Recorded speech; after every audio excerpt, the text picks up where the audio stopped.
அப்புறம்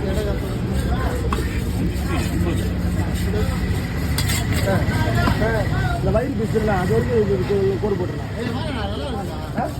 கொழும்பு கொஞ்சம் எக்ஸ்ட்ரா வருதுல்ல, கொழும்பு லைட்டா போதுல.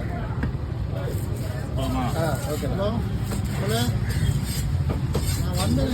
அது எல்லாமே ரொம்ப பெருசாக போடுறது. தூரங்கே போகல. இவங்க எல்லாமே எல்லாம் மாவட்ட செருப்பு போகிறாங்க. செருப்பு அதிகமாக ஊரையே இல்லையா, இல்லைன்னா கூரைக்கு போகிற மாதிரி இருந்துச்சுங்க. அப்புறம் அது குழம்பு வரும்.